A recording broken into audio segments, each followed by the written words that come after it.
Hacienda La Esperanza, Oaxaca, México, 1839. Doña Leonor Sandoval, viuda de 35 años y heredera de inmensa fortuna, gobierna con mano de hierro propiedad de 500 hectáreas heredada tras muerte misteriosa de esposo, don Rafael Sandoval. Después de años de matrimonio sin amor donde fue tratada como objeto decorativo, Leonor toma decisión escandalosa que desafía todas convenciones sociales. Selecciona a 8 esclavos varones de su hacienda como amantes simultáneos, relaciones que mantiene secretamente durante 2 años mediante sistema complejo de encuentros nocturnos en ala privada de mansión.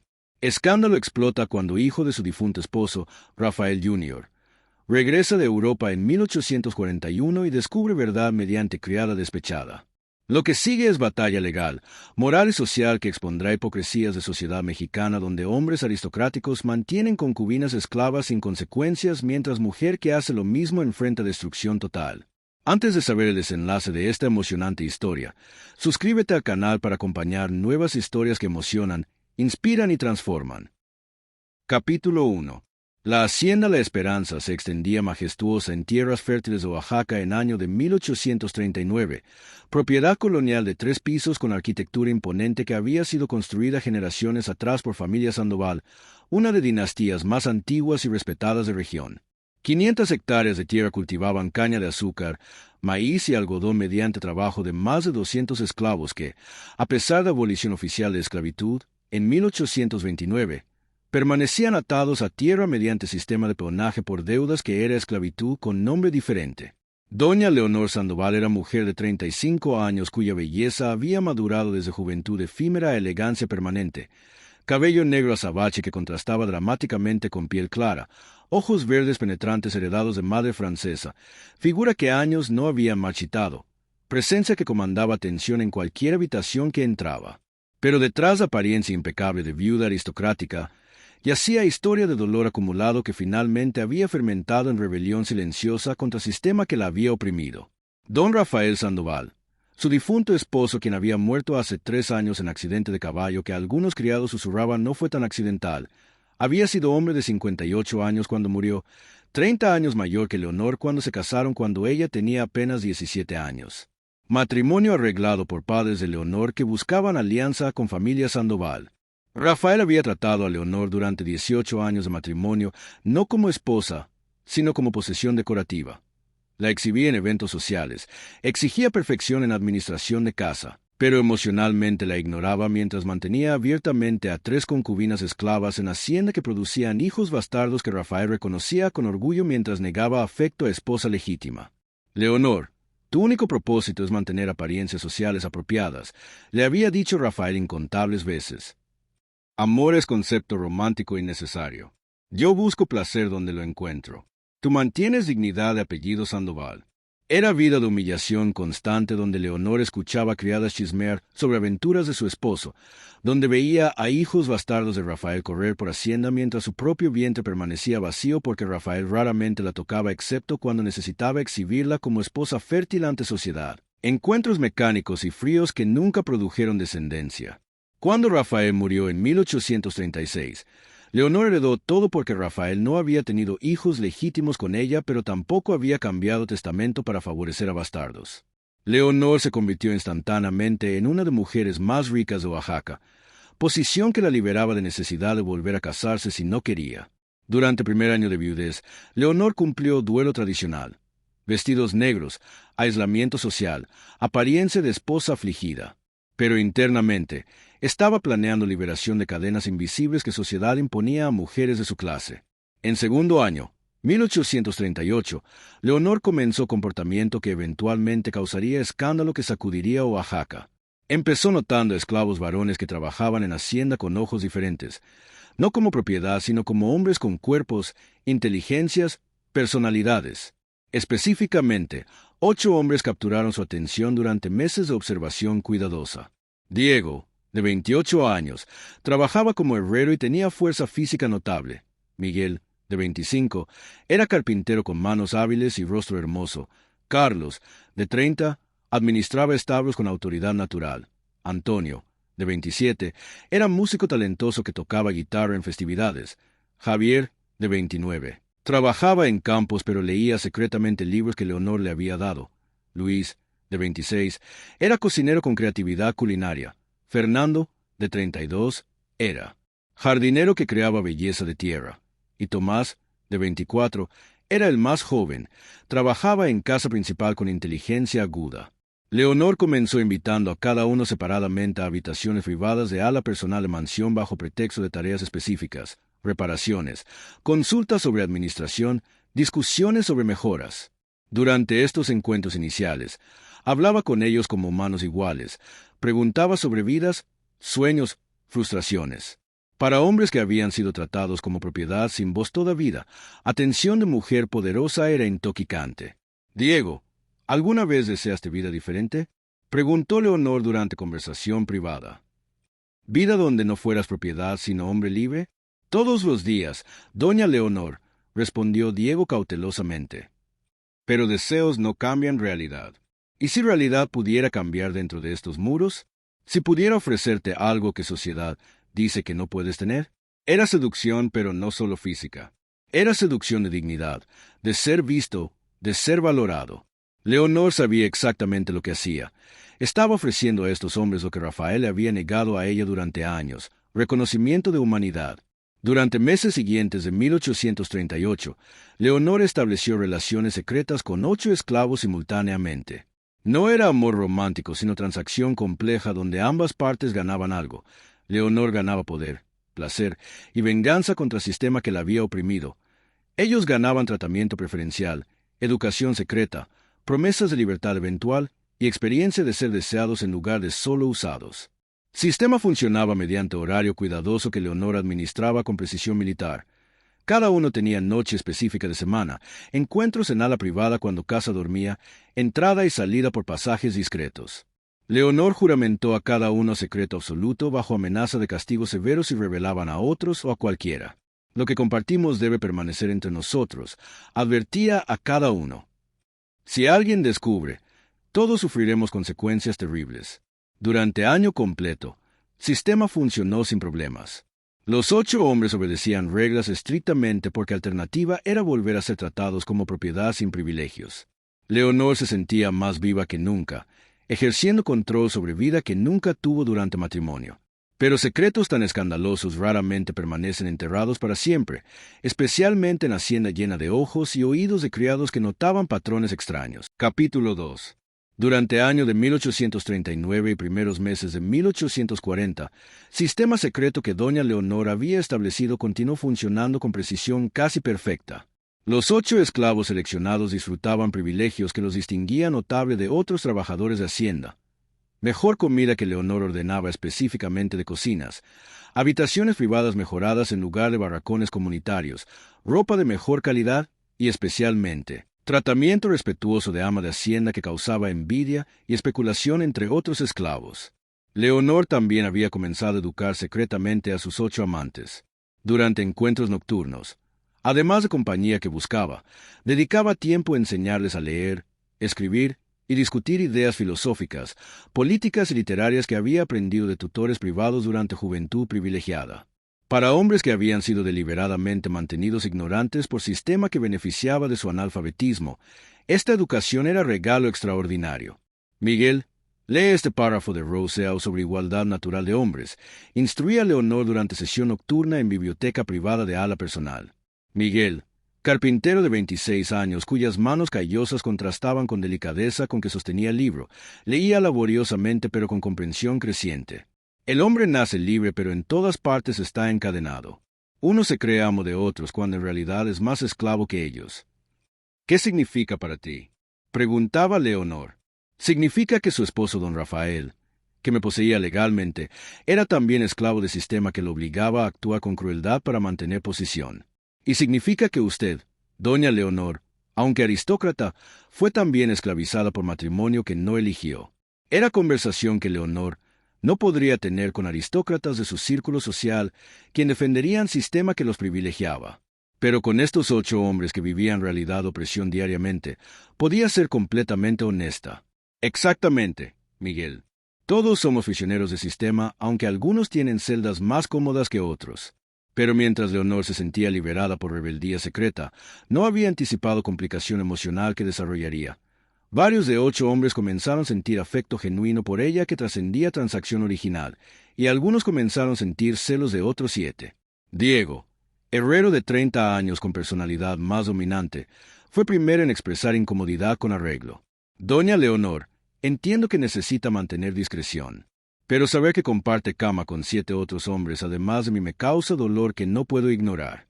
¿Es solo transacción para usted o hay algo más? Era pregunta peligrosa que amenazaba equilibrio del sistema.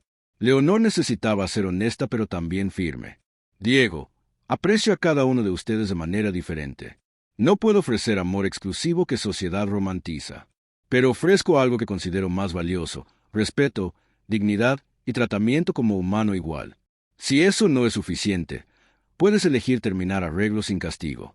Diego consideró pero eventualmente aceptó términos renovados porque alternativa, volver a vida de esclavo ordinario, era peor que compartir atención de Leonor. Complicación más seria surgió cuando Antonio, músico de 28 años con temperamento artístico sensible, comenzó a escribir canciones sobre Leonor, canciones que cantaba ocasionalmente en festividades de hacienda. Letras eran ambiguas, pero algunos criados observadores comenzaron a especular si había significado más profundo. Antonio, necesitas ser más cauteloso, advirtió Leonor. Tus canciones están atrayendo atención no deseada. Criados comienzan a hacer conexiones. Pero señora, música es forma de expresar lo que no puedo decir abiertamente. ¿Debo silenciar única forma de arte que tengo? No silenciar completamente, pero ser más sutil. Recuerda que tu libertad y la mía dependen de secreto. A pesar de advertencias, chismes comenzaron a circular entre criados de hacienda. Mariana, criada de 40 años que había servido familia Sandoval durante décadas y quien había sido una de concubinas desplazadas de don Rafael, notaba patrones sospechosos. Los 8 hombres específicos desapareciendo en noches específicas, sonidos ocasionales de conversaciones en ala privada de Leonor, tratamiento preferencial obvio. Mariana, sintiendo mezcla de envidia de posición privilegiada de Leonor y resentimiento de ser desplazada después de muerte de Rafael, comenzó a documentar mentalmente evidencia de comportamiento escandaloso. No tenía prueba definitiva todavía, pero sospechaba verdad y esperaba oportunidad de exponer a Leonor. Esa oportunidad llegaría en forma de Rafael Sandoval Jr., hijastro de Leonor, quien había sido enviada a estudiar en Europa por su padre antes de muerte de éste. Rafael Jr., hijo de primer matrimonio de don Rafael con esposa que había muerto en parto, tenía ahora 26 años y había estado ausente de México durante 8 años. Había recibido carta de abogados de familia informando de muerte de padre y también que herencia había sido dejada completamente a viuda Leonor en lugar de a él, hijo biológico. Rafael Jr. estaba furioso. En su mente, herencia debería haber sido suya por derecho de primogenitura. Que Leonor, quien no era ni siquiera madre que lo había criado, sino segunda esposa joven de su padre, hubiera heredado todo era injusticia intolerable. Decidió regresar a México en marzo de 1841 para reclamar lo que consideraba legítimamente suyo mediante desafío legal del testamento. Cuando Rafael Jr. llegó a Hacienda La Esperanza sin aviso previo, Leonor estaba preparando reunión semanal con administradores. Entrada dramática de hijastro que no había visto en años causó shock inmediato. Rafael, no esperaba tu regreso, dijo Leonor intentando mantener compostura. Claramente no, respondió Rafael Jr. con hostilidad apenas contenida. De otra manera quizás habrías preparado mejor cobertura de cómo has estado administrando Hacienda que debería ser mía. Tu padre dejó testamento claro. Herencia es legalmente mía. Testamento puede ser desafiado si viuda es declarada incompetente o inmoral en administración de propiedad. Y tengo intención de investigar exactamente cómo has estado administrando esta hacienda durante años de mi ausencia. Era amenaza abierta que Leonor no podía ignorar. Rafael Jr. comenzaría investigación que eventualmente descubriría secreto que Leonor había guardado tan cuidadosamente. Capítulo 3. La llegada de Rafael Sandoval Jr. a Hacienda La Esperanza en marzo de 1841 alteró inmediatamente equilibrio delicado que doña Leonor había mantenido durante 2 años. Rafael Jr., hombre de 26 años educado en mejores instituciones europeas con mentalidad conservadora reforzada por años en sociedad aristócrata francesa, observaba Operación Hacienda con ojo crítico buscando cualquier irregularidad que pudiera usar para desafiar el testamento de su padre legalmente. Durante primeras semanas, Rafael Jr. revisó meticulosamente libros contables de Hacienda, entrevistó a administradores sobre decisiones de Leonor, inspeccionó campos y operaciones de producción. Para su frustración, descubrió que Leonor había administrado propiedad excepcionalmente bien. Producción había aumentado, ganancias eran sólidas, trabajadores parecían relativamente contentos comparado con haciendas vecinas donde rebeliones de esclavos eran comunes. No puedo encontrar falla en administración financiera, admitió Rafael Jr., abogado que había traído de Ciudad de México. Leonor ha demostrado competencia comercial que no esperaba de mujer aristocrática, sin entrenamiento formal. Entonces necesitamos buscar fallas morales o de comportamiento, sugirió abogado pragmáticamente. Conducta escandalosa de viuda podría invalidar derecho a herencia según cláusulas morales en testamento. Fue Mariana, criada resentida, quien había estado esperando oportunidad de venganza contra Leonor, quien finalmente proporcionó a Rafael Jr. la información que buscaba. Se acercó a él discretamente una tarde cuando trabajaba en oficina de Hacienda. Don Rafael, hay información sobre doña Leonor que debería saber si está interesado en conducta moral de viuda que administra esta propiedad, dijo Mariana con voz conspiratoria. ¿Qué información específicamente?, preguntó Rafael Jr. con interés inmediato. Doña Leonor mantiene relaciones inapropiadas con esclavos de Hacienda. No con uno, sino con 8 simultáneamente. He observado patrones durante 2 años. Los mismos 8 hombres desapareciendo en noches específicas hacia ala privada de señora, tratamiento preferencial obvio, conversaciones íntimas escuchadas accidentalmente. Rafael Jr. quedó atónito. Si era verdad, era escándalo que no solo invalidaría derecho de Leonor a herencia, sino que la destruiría socialmente completamente. ¿Tienes pruebas definitivas o solo sospechas?, preguntó cautelosamente. Puedo mostrarle patrones. Y puedo arreglar que observe con sus propios ojos si tiene paciencia para esperar oportunidad apropiada. Durante semanas siguientes, Rafael Jr., con ayuda de Mariana, comenzó vigilancia discreta de movimientos nocturnos en Hacienda. Efectivamente, notó que los 8 hombres que Mariana había identificado, Diego, Miguel, Carlos, Antonio, Javier, Luis, Fernando y Tomás, desaparecían en noches diferentes hacia ala privada de mansión mediante pasajes discretos que Rafael Jr. había olvidado existían desde infancia. Una noche de abril, Rafael Jr. decidió confrontar directamente. Esperó hasta que vio a Miguel, el carpintero, entrar discretamente a ala privada cerca de medianoche. Rafael Jr. lo siguió silenciosamente, esperó 30 minutos para asegurar que Miguel estuviera comprometido con actividad y luego golpeó fuertemente puerta de habitaciones privadas de Leonor. «Leonor, abre esta puerta inmediatamente», gritó con voz que resonó por corredor. Dentro de habitación, Leonor y Miguel quedaron paralizados por terror. Leonor rápidamente ordenó a Miguel esconderse en armario grande mientras ella se ponía bata y abría puerta con compostura forzada. «Rafael, ¿qué significa esta intrusión violenta a medianoche?», demandó con indignación artificial. «Significa que sé lo que has estado haciendo durante 2 años», respondió Rafael Jr., empujando puerta completamente abierta y entrando a habitación. «Mantienes relaciones con esclavos. Escándalo que destruirá cualquier respeto que sociedad pudiera tener por viuda de mi padre. No sé de qué hablas. Estas son acusaciones absurdas basadas en chismes de criados resentidos. Entonces no te importará que inspeccione tu habitación para demostrar que no hay nadie escondido aquí». Era momento de decisión imposible para Leonor. Podía permitir inspección que revelaría a Miguel escondido en armario, o podía confesar e intentar controlar narrativa. Eligió confrontación directa. «Rafael, eres hombre educado en Europa que supuestamente aprendió valores ilustrados. ¿Realmente vas a fingir shock moral sobre relaciones consensuales entre adultos? ¿Consensuales? Son esclavos. No pueden consentir a relaciones con ama quien tiene poder de vida o muerte sobre ellos. Y sin embargo, tu padre mantuvo 3 concubinas esclavas durante nuestro matrimonio, sin que nadie cuestionara moralidad de eso. Hipocresía es obvia. Hombre aristocrático puede tener amantes esclavas sin consecuencias, pero mujer que hace lo mismo enfrenta destrucción. Porque situación no es paralela. Hombre provee para concubinas, las eleva. Mujer que se rebaja a esclavos degrada su propia posición y apellido respetable que lleva. Era argumento que revelaba doble estándar fundamental de sociedad que Leonor había estado rebelándose contra, pero también era argumento que tendría peso legal y social en México de 1841. ¿Qué quieres, Rafael? ¿Exposición pública que arruinará reputación de apellido Sandoval junto con la mía? ¿O hay negociación posible? Rafael Jr. había anticipado esta pregunta y tenía respuesta preparada. Renuncias a control de Hacienda. Transfieres administración legal a mí. Aceptas pensión generosa que te permite vivir cómodamente pero sin poder. A cambio, mantengo silencio sobre escándalo.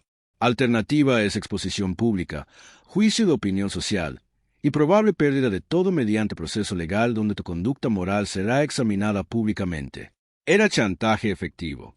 Leonor tenía opciones muy limitadas, pero había subestimado un factor. Los 8 hombres con quienes había compartido intimidad no eran pasivos ni ignorantes. Habían desarrollado lealtad hacia Leonor que trascendía mera gratitud por privilegios.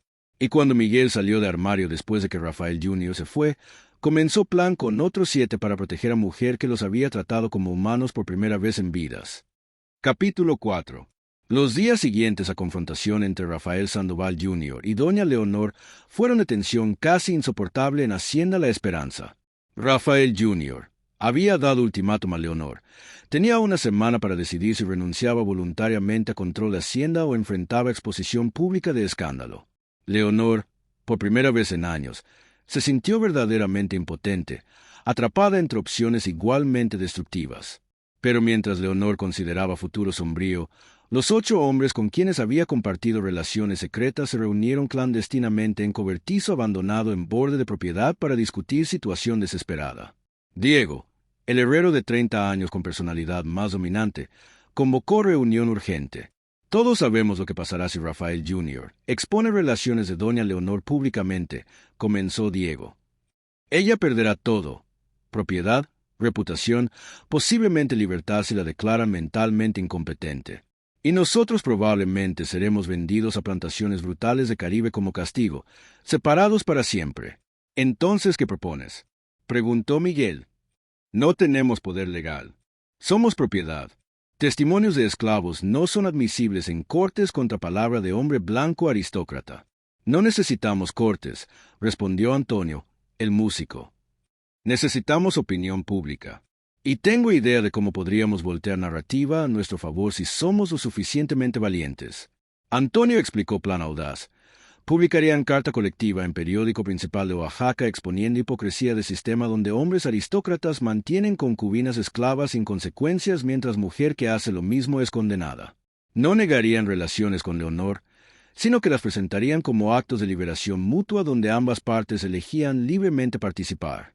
Y revelarían que Leonor les había estado educando secretamente, preparándolos para libertad eventual, acto de abolicionismo práctico. Es riesgo enorme, advirtió Carlos. Podríamos ser ejecutados por atrevimiento de publicar opiniones políticas como esclavos. O podríamos cambiar conversación completa, argumentó Antonio. México está dividido sobre esclavitud. Hay movimiento abolicionista creciente. Nuestra historia podría ser combustible que enciende cambio más amplio. Después de debate intenso, los 8 acordaron plan.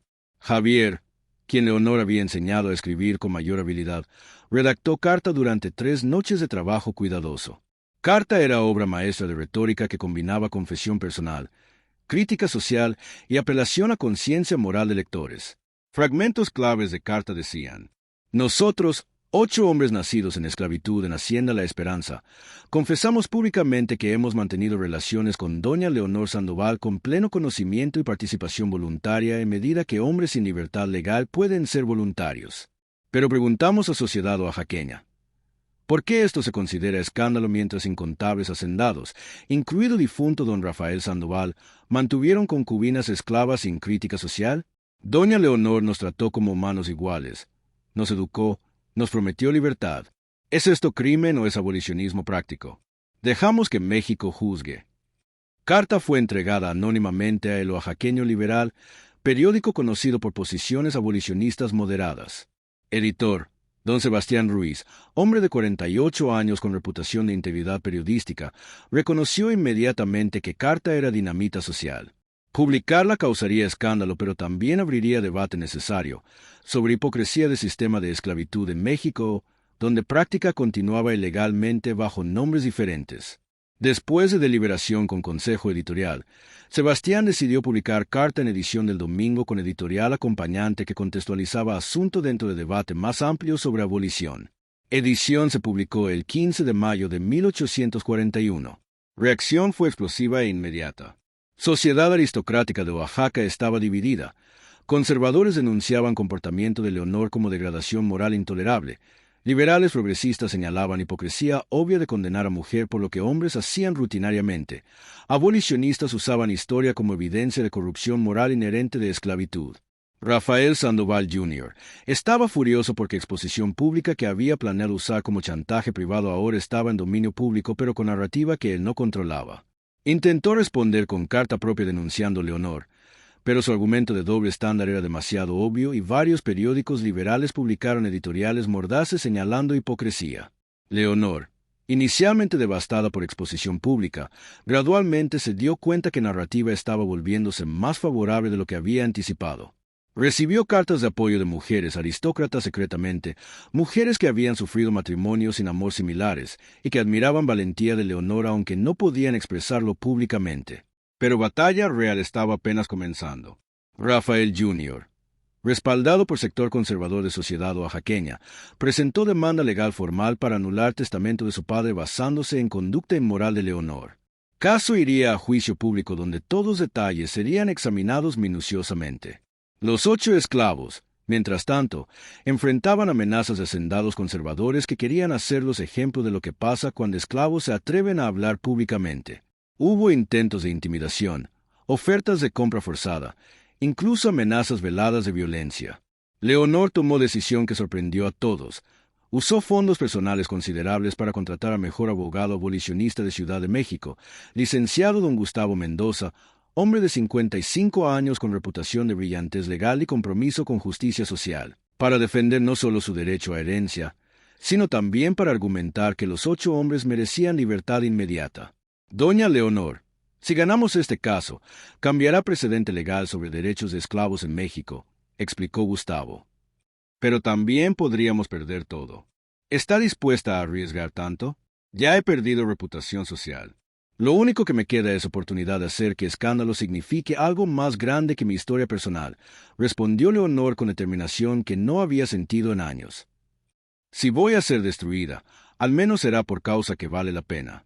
Juicio estaba programado para julio de 1841 y prometía ser espectáculo legal y social más grande que Oaxaca había visto en décadas. Almohadilla capítulo 5. El juicio de doña Leonor Sandoval comenzó el 15 de julio de 1841 en Tribunal Principal de Oaxaca ante sala completamente abarrotada de espectadores que incluía periodistas de múltiples publicaciones nacionales e internacionales, aristócratas curiosos tanto conservadores como secretamente simpatizantes, abolicionistas esperanzados que veían caso como oportunidad de avanzar causa, y conservadores indignados determinados a defender estructura social tradicional. Era mucho más que simple caso legal sobre herencia disputada. Era batalla cultural monumental sobre el futuro de sociedad mexicana en era post-independencia, donde viejas estructuras coloniales de poder estaban siendo cuestionadas fundamentalmente, pero aún no reemplazadas por sistemas claros alternativos. Juez presidente era don Emilio Vázquez, magistrado respetado de 62 años con reputación ganada durante décadas de fernis judicial, pero también conservadurismo tradicional en valores sociales. Abrió procedimientos con advertencia severa de que mantendría orden estricto en corte que amenazaba con convertirse en circo mediático dado interés público extraordinario en caso que había captivado atención de todo México. Rafael Sandoval Jr. estaba representado por licenciado Fernando Ortiz, abogado conservador experimentado de 45 años especializado en derecho de propiedad y herencias con récord impresionante de victorias en casos similares. Su argumento legal era directo y tradicionalmente sólido. Doña Leonor había violado cláusulas morales explícitas de testamento de don Rafael mediante conducta escandalosa que incluía relaciones simultáneas con múltiples esclavos, conducta que demostraba falta de juicio moral apropiado para administrar propiedad valiosa con más de 200 trabajadores dependientes. Por tanto, argumentaba que herencia debería pasar legítimamente a heredero biológico directo, Rafael Jr., quien aunque no mencionado específicamente en testamento tenía derecho superior basado en sangre y en conducta moral irreprochable. Gustavo Mendoza, abogado abolicionista brillante de 55 años representando a Leonor, presentó defensa revolucionaria en 2 frentes complementarios. Primero, que comportamiento privado de viuda que no afectaba administración demostrable competente de propiedad, no constituía base legal válida para invalidar testamento claro y explícito. Segundo, y mucho más controversialmente en contexto social de 1841, que si conducta de Leonor era considerada inmoral según estándares aplicados. Entonces conducta funcionalmente idéntica de su difunto esposo don Rafael con 3 concubinas esclavas mantenidas simultáneamente durante años también habría sido igualmente inmoral. Sin embargo, absolutamente nadie había cuestionado su derecho legal y moral a hacer testamento válido. Estamos aquí hoy en esta corte, declaró Gustavo en argumento de apertura dramático que silencio sala inmediatamente. No porque doña Leonor Sandoval hizo algo que aristócratas mexicanos no hacen rutinaria y abiertamente sin consecuencias legales ni sociales, sino exclusivamente porque ella es mujer que se atrevió a ejercer misma libertad personal que hombres de su clase consideran derecho natural y exclusivo. Este juicio expone ante luz pública hipocresía fundamental en corazón mismo de sociedad que proclama valores ilustrados de libertad e igualdad, mientras mantiene simultáneamente esclavitud técnicamente ilegal, mediante sistemas de peonaje y opresión sistemática de mujeres mediante leyes de matrimonio que las reducen a propiedad de esposos. Testimonio más dramático y memorable de todo juicio vino cuando los 8 esclavos testificaron personalmente durante 3 días consecutivos, evento absolutamente extraordinario porque testimonios de esclavos raramente eran admitidos como evidencia válida en cortes mexicanas debido a estatus legal subordinado. Juez Vázquez permitió testimonio bajo argumento legal ingenioso de Gustavo de que hombres eran testigos directos de hechos materialmente relevantes independientemente de estatus legal como propiedad, estableciendo precedente controvertido que sería citado en casos futuros. Diego, el herrero de 30 años con presencia física imponente, testificó primero con dignidad natural que impresionó incluso a escépticos más duros en audiencia. Doña Leonor me trató como ser humano completo por primera vez en mi vida entera de 30 años, declaró con voz profunda que llenaba sala. Me enseñó a leer libros que me abrieron mundo de ideas. Discutimos filosofía de Rousseau y Voltaire como iguales intelectuales.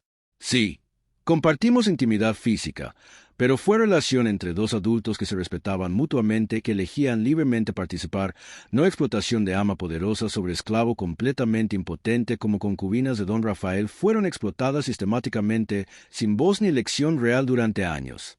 Miguel, el carpintero de 27 años con manos callosas que sostenía sombrero nerviosamente mientras testificaba, agregó testimonio que resonó emocionalmente con audiencia. Don Rafael me golpeaba regularmente con látigo por errores menores en trabajo de carpintería. Doña Leonor nunca levantó mano violenta contra ninguno de nosotros 8 durante 2 años completos de relaciones. ¿Quién exactamente demostró verdadera moralidad cristiana mediante acciones en lugar de solo palabras?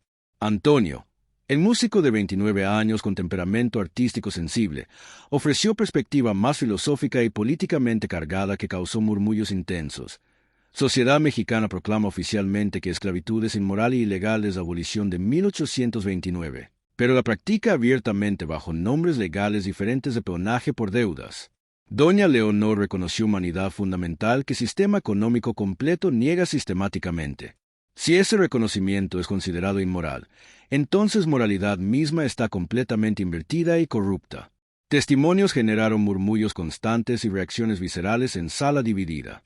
Algunos espectadores, particularmente mujeres jóvenes de clase media y abolicionistas comprometidos, estaban genuinamente conmovidos por articulación impresionante y dignidad natural de hombres que sociedad tradicional consideraba propiedad sin voz legítima. Otros, especialmente hacendados conservadores y aristócratas tradicionales, estaban profundamente indignados de que esclavos se atrevieran a hablar tan directa y políticamente en corte pública, violando jerarquías sociales que consideraban naturales y ordenadas divinamente.